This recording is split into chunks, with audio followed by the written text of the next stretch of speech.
ይህ ቪዲዮ ለአዳዲስ ኢምፖርተሮች ነው። በደንብ አድርሱላቸው፣ ሼር አድርጉላቸው የምታውቋቸው ሰዎች ካላችሁ።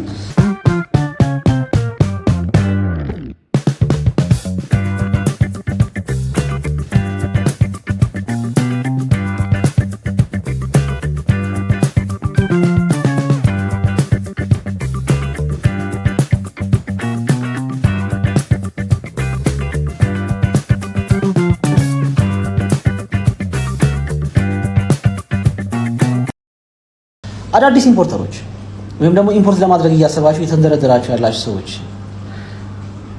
በደንብ ስሙኝ። በደንብ ፎከስ ማድረግ ያለባችሁ እቃውን እንደምትሸጡት እርግጠኛ መሆን ላይ ብቻ ነው።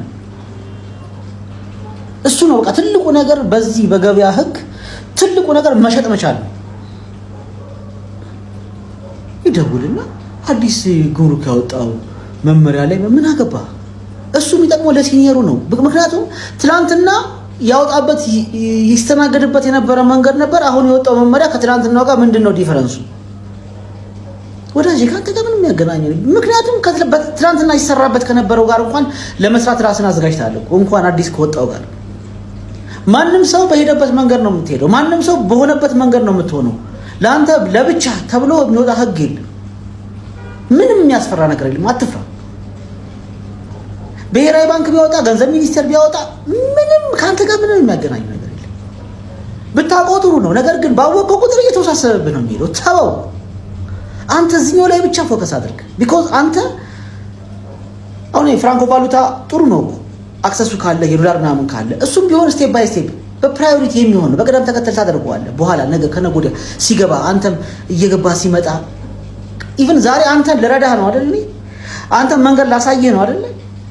ነገ እኮ ካንተ እኔ ደግሞ ካንተ የምፈልገው ነገር አለ ከአራትና ከአምስት በኋላ ቢኮዝ በሆነ መንገድ ከኔ ትሻላለህ።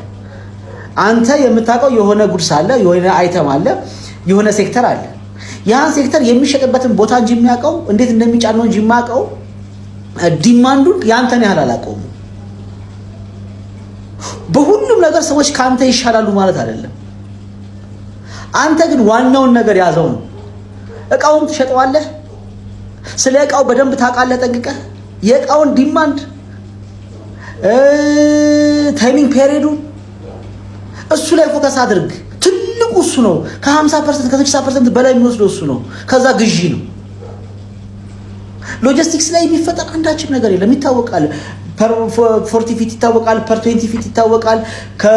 ከኒምቦ ፖርት ተነስቶ ከሻንሃይ ፖርት ተነስቶ ከሆነ ቦታ ተነስቶ ጅቡቲ ድረስ ዋጋው ይታወቃል።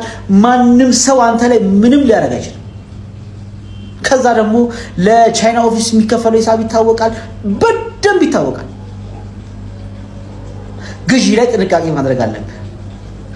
ሁለተኛ ከስተምን በተመለከተ ከስተም ምንም አይነት መመሪያን ቢያወጣ ምንም ቢያወጣ የከስተም ጉዳይ ወይም ደግሞ የጉምሩክ ጉዳይ ኤክስፕላይን የሚደረግ አይደለም። የከስተም ጉዳይ አይብራር። ይኸውልህ ከስተምን በተመለከተ ይኸውልህ የከስተም ካልኩሌሽን አይብራር። በዛ ሰዓት እንደዚህ እንደ ጋለ ብረት እንደዚህ የተቀጠቀጥክ ነው መሰራት መቻል አለብህ። እሱ በፍጹም ማንም ሰው ኤክስፕሌን ሊያደርግልህ አይችልም። የከስተምን ጉዳይ አንተ ራስህ በዛ በኩል ስታልፍ ነው የምታውቀው። ምናልባት ቅንነት ጎሎኝ አይደለም እኮ ማልነግርህ የሆነ ሰው ያልነገረህ እኮ ክፉ ሰው ስለሆነ እኮ አይደለም ያልነገረህ። ምንም ያህል ብነግርህ አንዱ የገጠመው አንተ ጋር የሚመጣው አንዳንድ ጊዜ ይለያያል። በጣም የሰማይና የምድር ይለያያል። የመጀመሪያው ፈርስት ራውንድ እና ሰከንድ ራውንድ ለአንተ መማሪያ ነው። ተወው። ፕሮፊት ኤክስፔክት አታርግ። ከመጣች ኦኬ፣ አዘርዋይዝ ተወው። አንዳንድ ጊዜ እኮ የፈጠነ ኪሳራም ትርፍ ነው። እንደው ትንሽ የተወሰነች የሆነች ማጣት ራሱ ቢኮዝ ሂደቶችን ነው የምታይበት። ለምሳሌ ሎዲንግ ላይ ምን ነው የምታደርገው? መጀመሪያ ጫንካቸው አጫኖች ለምሳሌ ሲቢኤም 68 ነው አይደለ? ሲቢኤም በጣም ይዟል ምናምን እሱን ትቀንስና ደግሞ ኪባቸው ደግሞ እንትን ብሎ ደግሞ የሆነ ነገር የሆኑት ምናምን አምጥተህ ስትሸጠው ኦኬ ይሄን እንትን አድርጌው ቢሆን ኖሮ ደግሞ እንትን ነው ቢኮዝ እቃውን ካንተ በላይ እኔ ላውቀው አልችልም፣ ወይም ደግሞ የሆኑ ሰዎች ሊያውቁት አይችሉም። አንተ በደንብ ታውቀዋለህ። ስለዚህ አንተ ፎከስ ማድረግ ያለብህ ይሄኛውን ፓርት ነው። ሌላው እዳው ገብስ ነው። የዚህ የህግ ጉዳይ፣ የመንግስት ጉዳይ፣ የከስተም ጉዳይ፣ የብሔራዊ ባንክ ጉዳይ፣ የገንዘብ ሚኒስቴር ጉዳይ ምናምን ማንም ሰው ባለፈበት መንገድ ነው የምታልፈው። አባቴ የዶላር ጉዳይ ዶላር የለም ምናምን ዶላር የለም ዶላር የለም ብሎ አርፎ የተቀመጠ ሰው አለ። በቀን ቃሊቲ ብቻ ከመቶ መኪኖች በላይ የሚገባው መቼም በቅጣ ፍራንክ አይደለም፣ በናቅፋ ነው፣ በዶላር ነው። ሌላው ያገኘበት መንገድ ፈልግ። ለአንተ ብቻ ተብሎ የሚወጣ ህግ የለም። ይሄ ለማለት ነው። ይህ ሁሉ የሚሆነው ግን ሀገራችን ሰላም ስትሆን ነው። ለሰላም የትኛውንም ዋጋ እንክፈል።